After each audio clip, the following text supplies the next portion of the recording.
ሙስሊም ነህ? አዎ። ኦኬ። በእስልምና ሴት ልጅ የምትደበደበው ምን ስታጠፋ ነው? በክርስትና እግዚአብሔር ሴቶችንና ህፃናቶችን በሬዎችንና አህያዎችን ግደሉ ይላል። ኦኬ። ሲጀምር አንተ እኮ ምንም አታውቅም። የእፎይ በግ ነህ። በነገራችን ላይ ምንም የምታውቀው ነገር የለም አንተ። ሲጀምር እኔ እየጠየኩልህ ነው፣ መልስ። እፎይ ሲገባ ትገባለህ፣ እፎይ ሲወጣ ትወጣለህ። ሽንት ነገር የማትረባ ቅልዝ የእፎይ በግ ሬስ የማትረባ የክርስቲያን ተብዬው ሴታ ሴት ነህ። እፎይ ሲገባ ትወጣለህ፣ እፎይ ሲወጣ ትወጣለህ። ጥያቄ ማወርዶ እዚህ ጋር ጥያቄ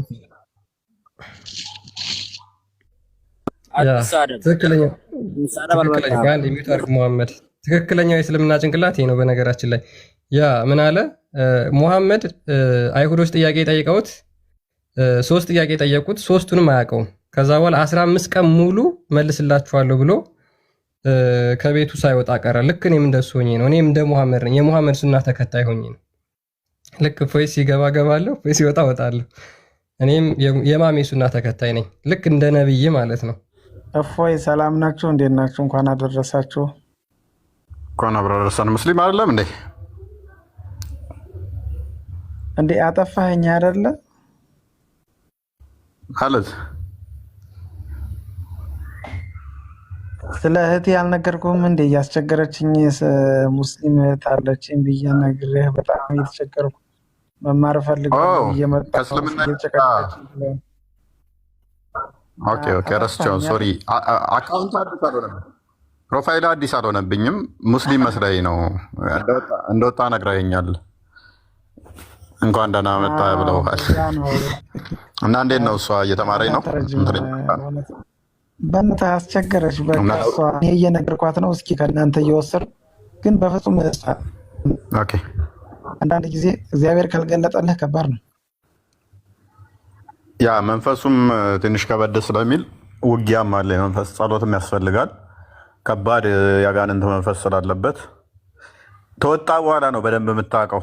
ተወጣ በኋላ ክርስትናውን ከተጠመክ በኋላ መንፈስ ቅዱስን ስትቀበል ነው አይንህ የሚገለጠውና ምን ውስጥ ነበርኩ ምትለው ልክ ስትጠመቅና የሆነ ነገር እንትን ስትለው ነው ልዩነቱ በደንብ የሚገባ።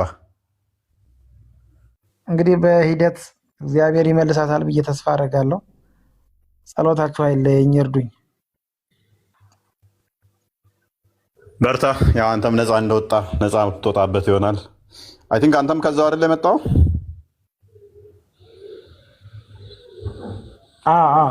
እኔም እዛ ነው። ያው አላውቅም፣ ዝም ብዬ ነው የኖርኩት። ያው ተመለስኩ ግን እናቴ ጋር።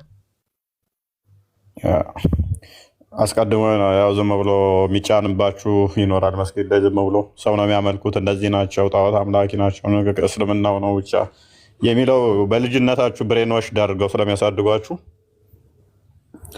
ቀረብ ብለህ ስታየው ነው ክርስትናው እየገባ ሲመጣ እያወቀው ስትመጣ ይሄ ነው እንዴ የሚለውን እየተረዳኸው ትመጣለህ። ሂደት ይፈልጋል። በአንዳንድ እንደማይወጣ እናውቃለን። እና በርታ፣ በነገሮች ሁሉ ክርስቶስ ይርዳ። ትምህርቶች በደንብ ለመማር ሞክር። በውስጥም አናግረን መምህራኖችን በደንብ እዛ እያንዳንዷ መማር አለብህ። እኛ ጋር እንደዚህ የታይታ አይደለም የምንሰራው። በደንብ ተምረህ በደንብ አውቀህ በደንብ በስለህ ነው። እና እንደዛ ነው። በርታ። ክርስቲያን ሰላም ነው። እንዴት ነህ? አለን። ሙስሊም ነህ? አዎ ነኝ። ሚስትን መምታት ይቻላል? በስልም ብርሃን መምጣት ፈልጋለሁ።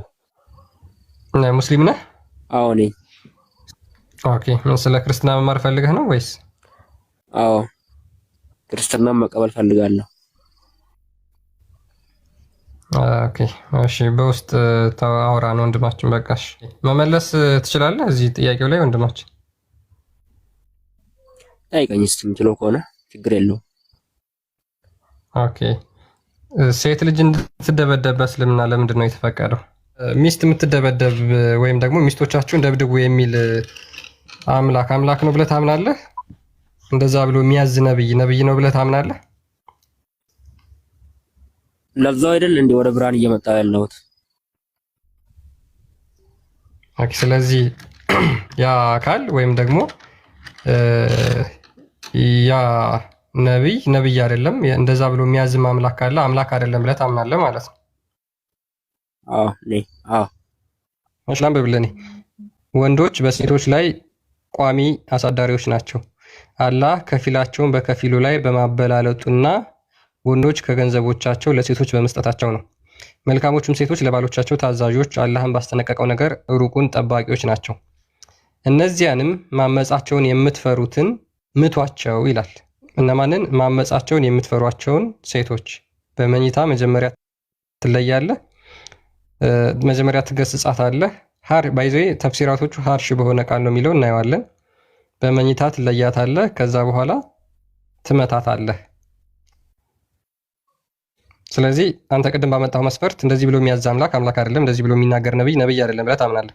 ስለዚህ ሙሐመድ እውነተኛ ነብይ ነው ብለህ ታምናለህ? ለምን? ኦኬ እሺ። ሴት እንድትደበደብ የሚያዝ ሴት ሚስት እንድትደበደብ የሚያዝ ነብይ ነው ብለህ ታምናለህ? ወይ ክርስቲያን፣ አቤት ኔትወርክ ዞይ ነው። ሙሐመድ ትቼ ነው እያናገርኩ ያለሁት። ቤተሰብ ነው አለቀልኝ እኮ። ኦኬ ሚስት እንድትደበደብ የሚያዝ ነብይ ነው ብለህ ታምናለህ? አይ አላምንም። ስለዚህ ሙሐመድ ነብይ አይደለም ማለት ነው። በዚህ መስፈርት ሐሰተኛ ነብይ ነው። ኦኬ እሺ፣ እናመሰግናለን። ጨርሰናል። ሙሐመድ አላህ ገለጠልኝ ባለው ዘላለማዊ ቃሉ ማለት ነው። ይሄ ዘላለማዊ የአላህ ቃል ነው። እንደ ሙስሊሞች አስተምሮ፣ እንደ ሙስሊሞች አረዳድ ዘላለማዊ ሰማይና ምድርን ከመፍጠሩ በፊት የነበረ ባህሪው ቃሉ ነው ብለው ሙስሊሞች ያምናሉ። ይሄ ቃል ማለት ነው። ወንዶች በሴቶች ላይ ቋሚዎች አሳደሮች ናቸው። አላህ ከፊላቸው በከፍሉ በማብለጡና ወንዶች ከገንዘቦቻቸው ለሴቶች በመስጠቱ ነው። መልካሞች ሴቶች ምናምን እያለ ይመጣና እነዚያ ማመጻቸውን የምትፈሩትን ገስጿቸው፣ ምቷቸው፣ በመኝታዎች ተለዩቸው። ምቷቸውም የሚለው ቃል የአላህ ዘላለማዊ ቃሉ ባህሪው ነው ብለው ያምናሉ። ወንድማችን ከዚህ ከጨለማ ውስጥ ልትወጣ በመወሰንህ በጣም እድለኛ ነህ ማለት ነው። ሚዩት አድርገህ መማር ትችላለህ ሙሐመድ። እስከዛ የሚድ ይቀጥል። የሚድ ሙስሊም ነህ? ሙስሊም ነኝ። ጥያቄ አለኝ። እንኳን ደህና መጣህ። እንኳን ደህና መጣህ። ቅድም ሰላም ናቸው። ጥያቄ አለኝ። ክርስቲያን መለስ ቶፒኩ ላይ ቅድሚያ አውሩ፣ ጥያቄ በኋላ። ኦኬ እሺ፣ ጥያቄ አለኝ። ከዛ በኋላ ጥያቄን ታቀርባለህ። አጭር ጥያቄ ነው። መጀመሪያ ቶፒኩ ላይ ታወራና ከዛ በኋላ ጥያቄ ካለ ጠይቃለህ መጨረሻ ላይ። ሁሌ እናንተ ጠያቂ ናችኋል። ሁሌ እናንተ ጠያቂ ስለሆናችሁ ዛሬ አጠይቅም አልተባልክ፣ ትጠይቃለህ። ግን መጀመሪያ ቶፒኩ ላይ አውራ ነው። ቶፒኩ ሽፍት እንዳይሆን ማለት ኖ ሁሌ እናንተ ናቸው የምትጠይቁ። ዛሬ እኔ ልጠይቃችሁና ከዛ በኋላ የእናንተን ጥያቄ ደግሞ ይመልሳሉ። ዴይሊ ጥያቄ ጠይቁን ብለን ቤት ከፍተን እንከፍታለን። ዴይሊ ማለት ነው። አንተ አልነበርክ ይሆናል፣ አልተከታተልክ ይሆናል። በሐሰት እዚህ ጋር አትናገር። ስለዚህ ሴሽናችን ሁልጊዜም መጀመሪያ እንጠይቃለን፣ ከዛ በኋላ እንጠየቃለን ማለት ነው። ግን ምን አለ መሰለህ ስነ ምግባር ይቀድማል። ቀን ጥያቄ ጠይቁ ብለን ቤት እንከፍታለን። እዛ መተህ መጠየቅ ትችላለህ። አሁንም አትጠይቅም አልተባልክም፣ ትጠየቅና ከዛ ትጠይቃለህ። መጠየቅ ትፈልጋለህ? አዳምጠኛ። ስነ ምግባር የጎደለው ጥያቄ ነው የጠየቃችሁት ያላችሁት። አንድ ነገር እምነት ማለት ነው። አዳምጠኝ። ስለዚህ አንዴ ኦኬ፣ አላህ ሴት ልጅ ትደብደብ ብሎ ቁርአን ላይ ፈቅዷል። ስነ ምግባር የጎደለው ጥያቄ ነው ይሄ። አላህ ግን ይሄንን መገለጥ አድርጎ ሲያወርደው ስነ ምግባር የጎደለው አይደለም። እኛንን ስነ ምግባር የጎደለው ወይስ ሴት ልጅ ትደብደብ ብሎ መገለጥ የላከው አላህ ነው ስነ ምግባር የጎደለው? ወይስ ሴቶች እንዲደበደቡ የፈቀደው ነብይ ነው ስነ ምግባር የጎደለው? ቀጥል። ሴት ልጅ መደብደብ ስነ ምግባር ነው ታስባለህ ወንድማችን? ቀጥል እስኪ።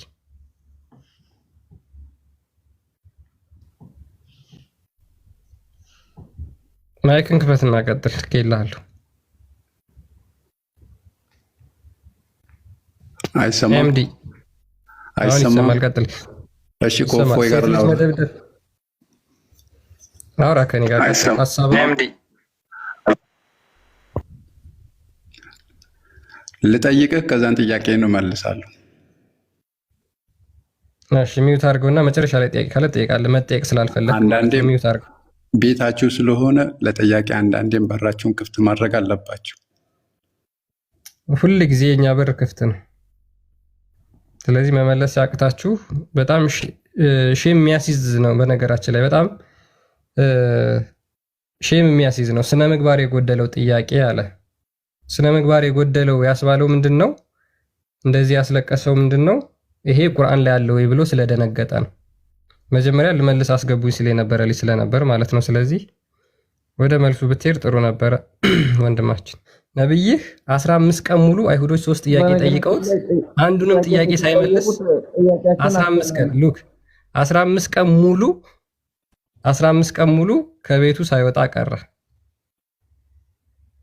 ነብይ ተብሎ ኢማጂን ነብይ ተብሎ የአምላክ መገለጥ ይናገራል ብለህ የምታምነው ነብይህ በ3 ጥያቄ 15 ቀን ሙሉ ቤት ውስጥ ተቀርቅሮ ቀረ። ምንድነው ምክንያቱ ሲባል አልጋዬ ስር ውሻ ሞታ ነው አለ። እኔ ገስት ላይ ውሻ ስለሞተች ነው የማልገባው ከቤቴ ሌላ ጊዜ የማልገባው። አሁንስ ተመለሰልህ? እሺ አሁን ልካል እንዳትሳደብ ወደ ጥያቄውን ትመልስ ከሆነ ትገባለህ። ችግር የለውም አስገባለሁ። አስጨርሻለሁ ወይ ምን አልክ? ወይ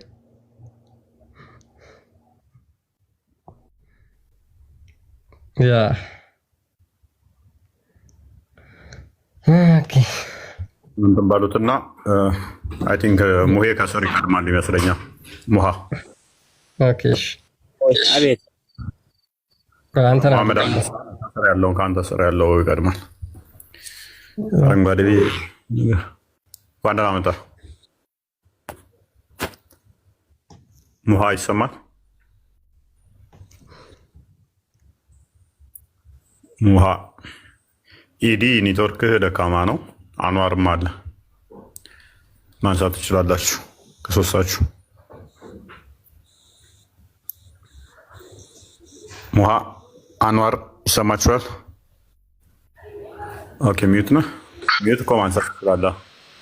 ኦኬ ኳንዳና ቆይ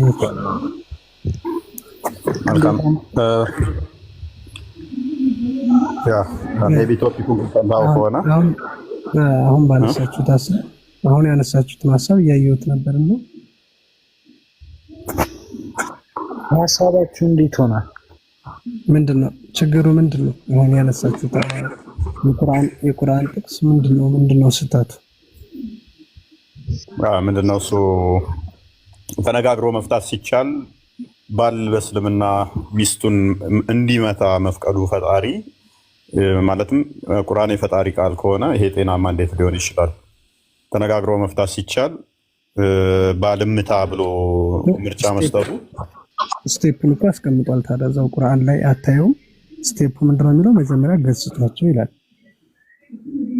ከዛ በኋላ በምኝታ ተለያቸው ይላል። ስቴፕ አለው። ዝም ብሎ አንድ ጊዜ ሄደህ ምታ ደብድብ አይልም። አመታትም ዝም ብሎ ሄደህ መምታት አይደለም። እስቲል ይሄ ነገር በአሁኑ ሰዓት ይሰራል ብለህ ታምናለህ? ይሄ ነገር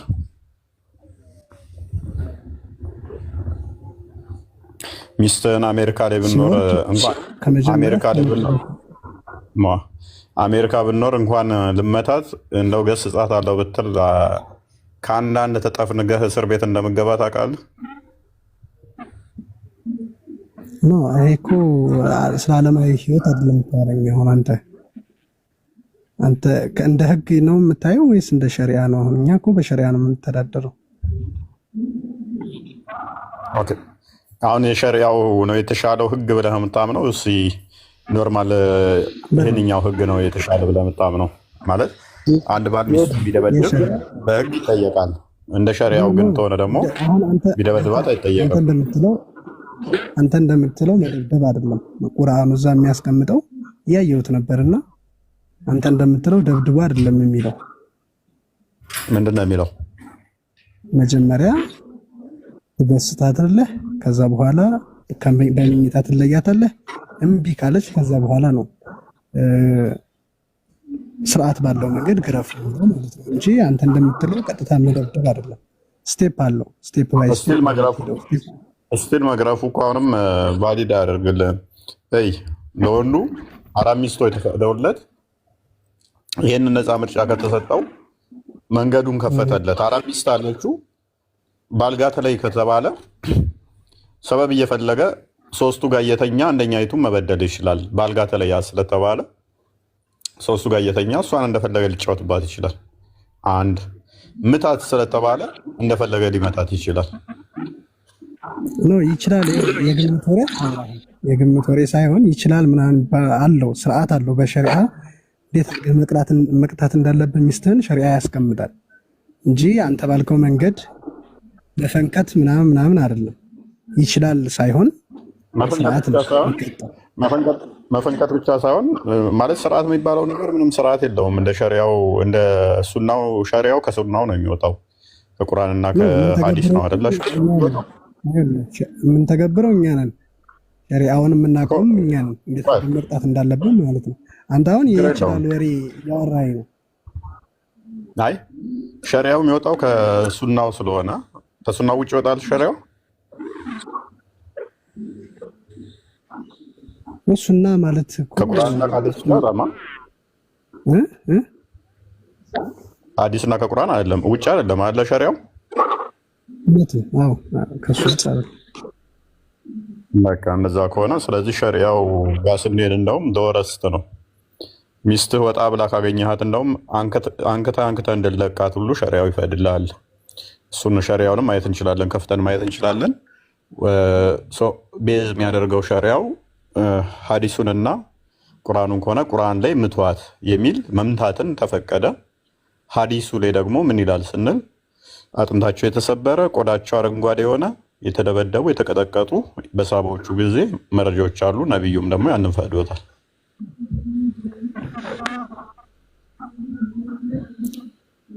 ምን የተደረጉ አሁን እኔ እያወራሁ ያለሁት ስለአሁኑ ጥቅስ ነው። የአሁኑ ጥቅስ ምንም ችግር የለም።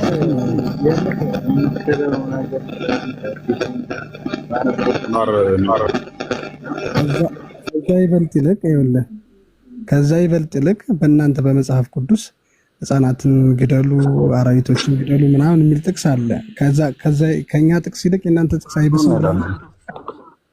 አይብስም፣ አይገናኝም። ሲጀመር የጦርነት ታሪክና ዴሊ ላይፍ አድርጉ ይለያያል ወንድማችን። የጦርነት ታሪክ ዋን ታይም አክሲደንት ነው፣ ክስተት ነው። እሱ በጦርነት ውስጥ የተፈጸመ ነው። ይህንኛው ደግሞ ትዕዛዝ ሁሌም በቢሊዮን የሚቆጠር እድሜ ልክ እንዲያደርጉት ነው። የጦርነት ታሪክን ካነሳን ግን በእስልምና ውስጥ ደግሞ ህፃናትን አርዳችሁ ብሉ የሚል አለ። ስለዚህ እዛ ውስጥ ህፃናትን አርዳችሁ ትበላላችሁ፣ እሱ ታሪክ አለ ማለት ነው። ኤኒዌይስ ግን አሁን ምንድነው እሱ እያነሳን ያለ ነው ባል ሚስቱን ስለመምታት ነው እንጂ ሙስሊሞች በጦርነት ወቅት ላይ ሰውን አርደውን መብላት ይችላሉ አይችለውም የሚል ቶፒክ አላነሳንም። ስለዚህ አሁን ወደ ዋናው ፖይንት ስንመለስ ሱናው ቤዝ ሐዲስ እንትኑ ሸሪያው ቤዝ የሚያደርገው ሱናው ላይ ከሆነ እንደ ሱናው መሰረት ደግሞ ነብዩ ምቱ ብሎ አዟል። በነብዩ ትእዛዝ መሰረት ደግሞ ብዙዎች አጥንታቸው የተሰባበረ ቆዳቸው አረንጓዴ ይሆናል። ስለዚህ የነብይ ትእዛዝ ሙሐመድ ከራሱ አይናገርም ተብሎ ይታመናል አይደለ? ሱራ 53 ሱረቱ ነጅም ነው አይደል? 53ኛው ሱራ ከቁጥር 1 እስከ 3 እርሱ ከራሱ አይናገርም ከልብ ወለድ አይናገርም ወይ ራእይ ከሆነ እንጂ የሚወረድ ራእይ ከሆነ እንጂ የሚል አለ። እንደዛ ከሆነ ሙሐመድ ምቱ ብሎ ሲያዝ አንድ ጥያቄ ልጠይቅህ አንተ ካላ የሰማውን ነው ማለት ነው። ስለዚህ ብዙ ሴቶች አጥንታቸው የተሰባበረ የተቀጠቀጡ አሉ በሱ ጊዜ። ይቅርታ አንተን አንድ ጥያቄ ልጠይቅህ። አንተ ሚስት ብትጣላ አንተ እንዴት ነው ትሪት የምታደርገው? በመጀመሪያ ደረጃ ጠብ ዲያብሎስ ነው። ጥላቻና ጠብን የሚዘራው ዲያብሎስ ነው። የሰው የሆነ መጋጨት አይቀርም። እንደዛ አትበል። ልትጋጭ ትችላለህ። ስለዚህ የሚታወቅ ነገር ነው። መጋጭ ደግሞ ምንድነው የሚፈጠረው? ስምምነት፣ እርስ በርስ መነጋገር፣ መመካከር። መጽሐፍ ቅዱስ ምን ያዘናል መሰለህ? ወንድም ቢበድልህ እርስ በርስ መነጋገር። ቆይ አንድ ጊዜ በመሀል ይቅርታ፣ ግን መነጋገር ብለሃል አይደል? መነጋገር የሚለውን ስቴፕ አላስቀምጥም ቁርአን አሁኑ ላይ የአሁኑ ጥቅስ ላይ ስለመነጋገር አያወራም። ገስጿቸው ማለት ምከሯቸው እንደማለት ነው አይደል? ገስጿቸው ግሳጼው ምን አይነት ነው የሚል ሃርሽ ሊድ ምከሯቸው እንደማለት ነው አይደል? አይደለ? ምክር ዝም ብሎ ምክር አይደለም፣ መምከር ሳይሆን በጣም ሀርሽ የሆነ ምክር ነው። ተፍሲሮቹን እናሳያለን። ተቆጧቸው ነገር ነው። ከጠፋሽ ታዲያ ማን ነው ሚስትህን የሚመክርልህ? ራስህ አይደለ? ጥፋት የሚባለው ለምሳሌ አንድ ኤግዛምፕል ልስጥህና ልነሳ። ለምሳሌ አዩብ የምትሉት እናንተ ማለት ነው። በእኛ ኢዮብ ይባላል፣ በእናንተ አዩብ ታሞ ተኝቶ በነበረበት ሰዓት ላይ ሚስቱ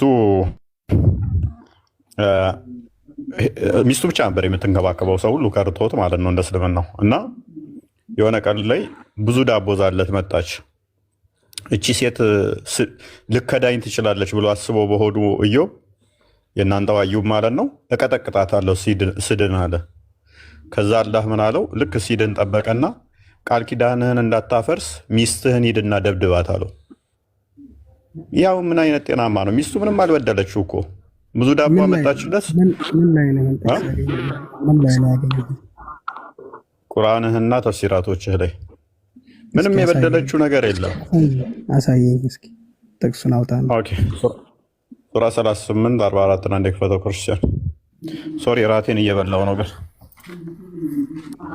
ክርስቲያን ቀጥል።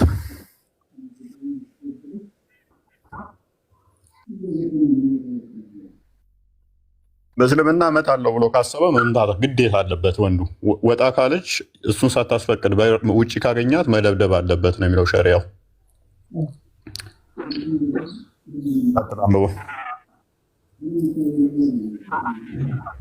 ያ ለአዩብ ነው እንደዚህ የተባለው ወንድማችን። ሱራ 38 ሱረቱል ሰዋድ ቁጥር 44 ላይ በእጅህ ጭብጥ አርጩሜ ያዝ፣ በእርሱም ሚስትህን ምታ፣ መሐላህንም አታፍርስ አልነው። ስለዚህ አላህ ለነብዩ ደብድብ እያለ የሚያዘው ማነው? አላህ ነው።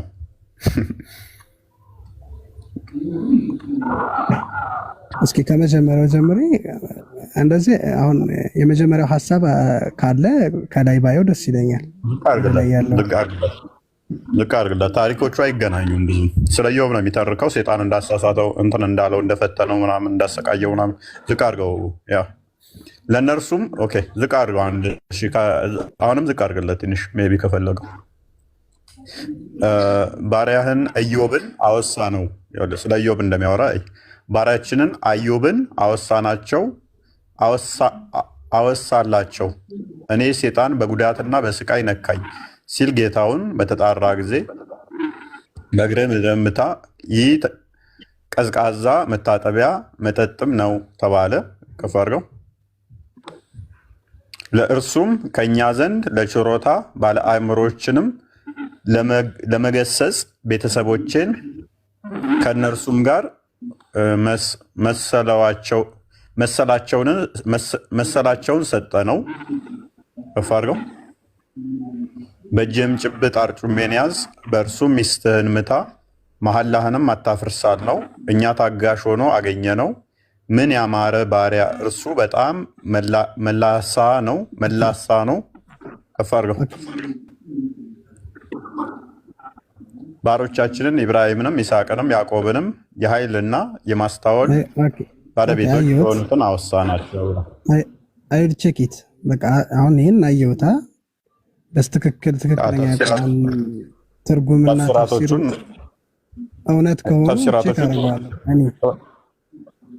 ክፈትለት ከተፍሲራቸው ቁርጡቢን ክፈተው። ለምሳሌ ቁርጡቢን ክፈተው። ለምሳሌ ይህንን እንዴት ነው የፈሰረው? ጠበሪን ወይም ቁርጡቢን ወይም ኢብን ከሲር እንዴት እንደፈሰሩት ኢብን ከሲር 100 አርጩሜ ይዞ እንዲገርፋት እንዳዘዘ ያስቀምጠዋል።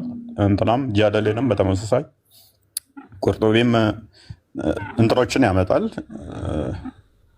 የተለያዩ ስናዶችን እያመጣና ጠበሪ ቁርጡቢን ክፈተው አንዴ።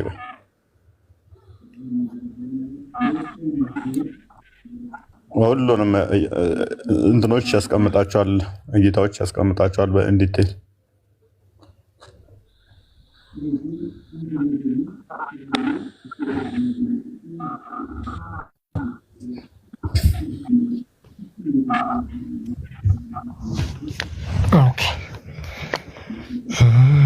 ሁለተኛ ሶስተኛ እንደዚህ እያለ ከሁለት ጀምረው ወደ ታይ ዝቅ በልና አይ ቲንክ ሁለተኛ ሶስተኛ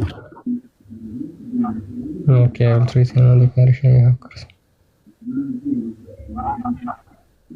ናሬሽኖችን እያስቀመጠ ቼኖቹን እንትኖቹን ሳቦችን እንትን አስቀምጠው እንደሚጠርቅበት የለም። ያ ይሆናል። እዚህ ጋር ሰከንድ ይልና ኦኬ ሰከንድ ይልና ሰከንድ ዋትስ አደቢን ኢብን አል-ሙሳያብ narrated that she brought him more than the bread she usually brought him, so he feared he betray, so he swore to lash her. ምን ይላል ይሄ ስኮላር እንዳስቀመጠው ማለት ነው። አዩብ ሚስቱን የመታበት ምክንያት ሁልጊዜ ገዝታ ከምታመጣው ዳቦ የበለጠ ብዙ ዳቦ ይዛ መጣች እና ትፈታኛለች ወይም ትክደኛለች በሚል ፍራቻ የተነሳ እንዲደበድባት ቃል ገባ። በፍራቻ አሁን ጥሩ ማለት ብዙ ዳቦ ይዞ መምጣት እንዴት ነው ሚስትን የሚያስደበድበው? ትክደግና ተግላይ ከዛ በኋላ ደግሞ ችግሩ እኮ ምንድነው እሱ ራሱ ቢመጣት እኮ ጥሩ ነበረ። አይቼው ተመልሼ ልግባ። አይቼው እኔ ቼክ አድርጌ ቁርአን ትክክለኛ ቁርአኑን ፍቺ አይቼው ልግባ። እኔ ተመልሼ ቼክ አድርገው በቃ።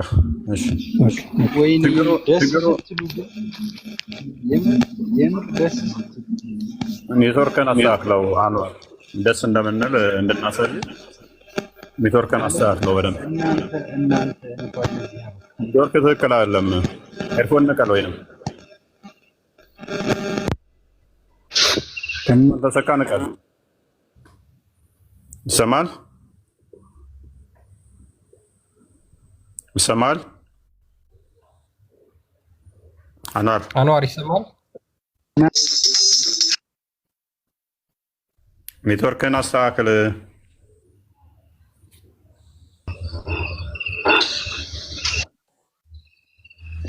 የሆነ እየሰማሁት ክርክራችሁን ምናምን ነገር ደስ ይላል።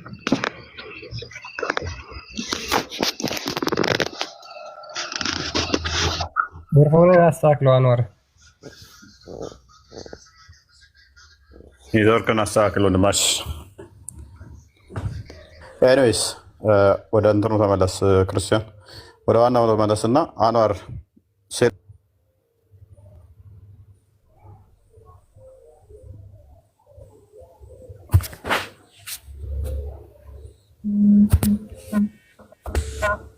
ቀጥል በቃ።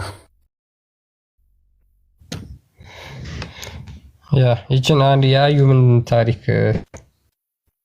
ማለት በጣም መልካም ሚስት እንደነበረች በነገራችን ላይ ተፍሲራቶቹ ስኮላሮቻቸው ይናገራሉ። ኢብን ከሲር ራሱ ምን ይላል? These tests afflicted his body, his wealth and his children until there was no part of his body that was healthy except his heart. ምንድነው? በዚህ በደረሰበት ጉዳት ምክንያት ልጆቹን አጣ፣ ገንዘቡን አጣ፣ ሰውነቱም እንዳለ ተጎዳ። ያልተጎዳው የሰውነቱ ፓርት ልቡ ብቻ ነበር ይላል። Then he had nothing left in this world which he could use to help him deal with his sickness or the predicament he was in beside his wife who retained her devotion. ዓለም ላይ ያሉት ነገሮች ሁሉ ለሱ ጠፍተውበት ነበረ። ምንም ነገር የቀረው ነገር አልነበረም። ነገር ግን የቀረው አንድ የሚስቱ ፍቅር ብቻ ነበር። የሷ ፍቅር ደግሞ አልቀነሰም ነበር። ዲቮሽኗ ለሱ የነበረው ዲቮሽን ነበረ እንደነበረ ነው አለ።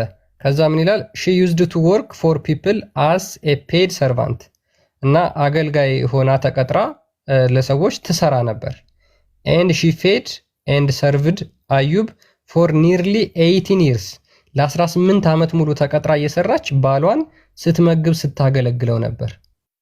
ኢማጂን ስታገለግለው 18 ዓመት ሙሉ ነው። እንደዛ ነው ተፍሲርም 18 ዓመት ሙሉ ታሞ 18 ዓመት ሙሉ ስትመግበው የነበረችው ይቺ ነች። ፍቅሯም አልቀነሰም ነበር ይላል። Before that he was very rich and had many children being well off in worldly term. All of that had been taken away until he ended up being thrown into the city dump where he stayed all this time. ከዛ በኋላ ሁሉንም ነገር ሉዝ አደረገ፣ ሁሉንም ነገር አጣ። ነገር ግን እሷ ነበረችው። ከዛ በኋላ ሌሎች ዘመዶቹ፣ ጓደኞቹ ምናምን ይስቁበት ይሳለቁበት ነበር ብሎ ይናገራል። ነገር ግን ከሚስቱ በስተቀር exception of his wife ሚስቱ ብቻ ታገለግለው ነበር፣ እሷ ተወደው ነበር። she did not leave him አንድም ቀን ብቻውን ጥላው አታውቅም፣ ተለይተው አታውቅም። ሞርኒንግ ኤንድ ኢቭኒንግ በማታም ሆነ በቀን ኤክሰፕት ፎር ዌን ሺ ዋዝ ሰርቪንግ ፒፕል ነገር ግን ተቀጥራ ልታገለግልበት የምትሄድበት ጋር ብቻ ሲቀር ይላል። ዘን ሺ ውድ ካም ስትሬት ባክ ቱ ሂም ከዛ በኋላ ሰዓቷን ሳታዛንፍ ተቀጥራ ከምትሰራበት ቦታ ስራዋን ሰርታ ዳቦዋን ይዛ ለሰውየው ለባሏ ለአዩብ ማለት ነው ትመጣ ነበር። when this had gone on for long time ይሄ ሁሉ ለረጅም ጊዜ ከሆነ በኋላ and things had got very bad ከዛ ነገሮች እንትን እየሆኑ ሄዱ ይላል። and the time allotted by divine decree had come to an end Ayub prayed to the Lord of the world the God ከዛ አላህ ሚስቱን እንዲደበድብ እንትን አለው ብሎ ከስር የደበደበበት ምክንያት ምንድነው? ሚስቱ አንድ ቀን ሄዳ ተቀጥራ የምትሰራበት ሰዓት ረጅም ሰዓት ቆይታ መጣች። ረጅም ሰዓት ቆይታ በመምጣቷ ምክንያት አዩብ ምን አለ? ሚስቴ ዛሬ ከመጣች እደበድባታለሁ ብሎ ቃል ገባ ለራሱ። ከዛ በኋላ ሚስቱ መጣች፣ እሱ ትቶት ነበረ። አላህ ሚስትህን ከመደብደብ ለምን ረሳ ብሎ ይህንን የቁርአን ክፍል አወረደ ማለት ነው። እንደዚች አይነት መልካም ሴት እንድትደበደብ ለምንድን ነው ቁርአን እንኳን የሚፈቅደው? ነብይን የሚያክል ነገር ሚስትህን ምታ ብሎ ትእዛዝ ይሰጣል። ነብይ እኮ አይደለም አላህ የተባለው እኮ ነብይ ብቻ ሳይሆን ነብዩማ አጥንታቸውን ሰባብሩ ነው፣ አጥንታቸውን ሊሰባበሩ ነው ትእዛዝ የሰጠው። አስባል ተቀጥራ ቀን ከሌሊት 18 ዓመት ሙሉ ታመህ ተኝተህ አልጋ ላይ ወድቀህ ሳለ 18 ዓመት ሙሉ ተቀጥራ ሰርታ ዳቦ ቤት ተቀጥራ የምታገለግል ሚስትህ አንድ ቀን ቆየት ብላ ብዙ ዳቦ ዛ ስትመጣ እንዴት አባቷ ቆየት ትላለች? እቺ ብዙ ዳቦ ዛ መታለች፣ ወደፊት ልከዳኝ ትችላለች፣ ስድን እቀጠቅጣታለሁ። 18 ዓመት ታመህ ተኝተህ 18 ዓመት የምትወድ የምታፈቅር የምትንከባከብ አንድ ቀን ዳቦ ብዙና አርፍዳ ስለመጣ ትንሽ ቆየት ብላ ስለመጣች ስድን እቀጠቅጣታለሁኝ። ከዛን ስትድን ደግሞ አላህ እንዳረሳው አለ ቀጠቅጣታለሁ ብለሃል፣ በላሁን ቀጥቅጣ አድነሃል። ይመቸው ካላ ይመቸው።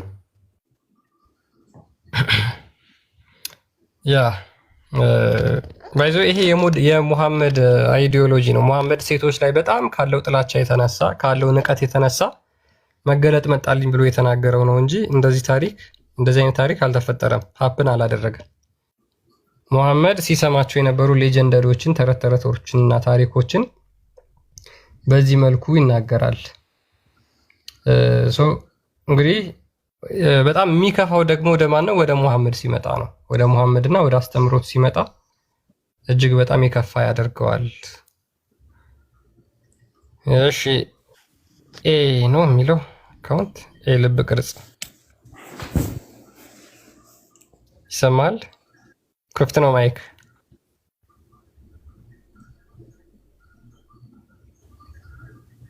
ይሰማል ወንድማችን? ኤ ልብ ቅርጽ አረንጓዴ፣ ቢጫ፣ ቀይ ምናምን፣ ቀይ፣ ቢጫ፣ አረንጓዴ ገቡ ለማውራት ገቡ። ይሰማል ወንድማችን? ሳምናው ጽጌ ጀነራል ሳምናው ጽጌ ቲክቶክ ቀጣይ ሚስራ ላይ እንሄድባታለን።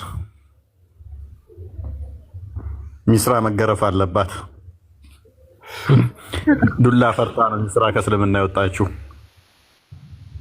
እኔ ዱላ ትላለህ? እንዴት አላችሁ? ሰላም እያለሁ አስበሻል? ባለቤትሽ 18 ዓመት ሙሉ ታሞ የተኛ ሰውዬን አስታመሽ ባለቤትሽን ከዕለታት አንድ ቀን ብዙ ዳቦ ዘሽለት ስትመጪ ምሳሪበት ቦታ ትንሽ ደቂቃ ስለቆየሽ ስድን እቀጠቅጥሻለሁ ብሎ ከዛ ደግሞ አምላክ ተብዬው አላህ እንዳረሳው አላ ሚስራ እንደበድባለሁ ብለሃል፣ በላሁን ደብድባት ሲልና ሲያስቀጠቅጥሽ ወይ ግብግብ ከማን ጋር ነው? እንግዲህ ዛኔ ከአላህ ጋር ነው ወላ ከባል ጋር ነው? ጠቡ ነው። ግብግብ ከማን ጋር ነው? አለ ያስታውሰውናል ነው ወላ ሰው ከባል ጋር ነው የሚሆነው? ዳይዶን ነው። በጣም ችግር እኮ 18 ዓመት አስታመሽ በገዛ እጅሽ ካዳንሹ በኋላ አንቺኑ ሲዞርብሽ ታውቂያለሽ። አንድ ቀን እኮ የዛሬ 10 ዓመት ምናምን አካባቢ ላይ ቆይተሽ ነበረ ዳቦ ምሰሪበት ቦታ ቆይተሽ ነው አርፍደሽብኛል። ስለዚህ አሁን ድኛለሁ። የዛሬ 10 ዓመት የቆየሽበትን ወይንም ደግሞ ገና በአንደኛው ዓመት ከሆነ ያረፈርሽው የዛሬ 18 ዓመት ሲድን ከ18 ዓመት በኋላ ከህመሙ ሲድን አንድ ቀን ቆይተሻል ብሎ ግርፍ ሲያደርግሽ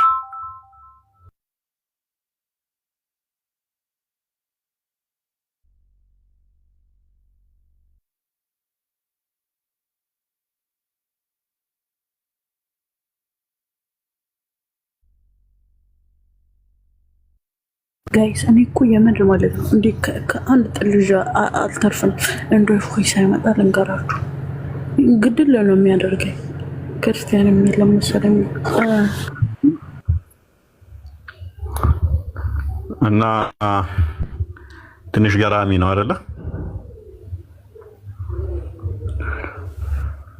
ላኩ ኮሜዲያን እሸቱ በል እንዴ። እኔ ግን ይቅርታ ኮሜዲያን እሸቱ መሰለሽ? ምን ቀልድ ነው ብለሽ ነው? አስተምሮ እኮ ነው። ኤኒዌይስ በጣም እኮ ነው በቃ ይሄ እውነት የፈጣሪ ስራ ነው ብለህ እንዳትቀበለው አንዴ በቃ ፈታ ነው የሚያደርግ ማለት ነው። እንዴት ይሆናል ብትላለህ ለራስህ ተመልሰ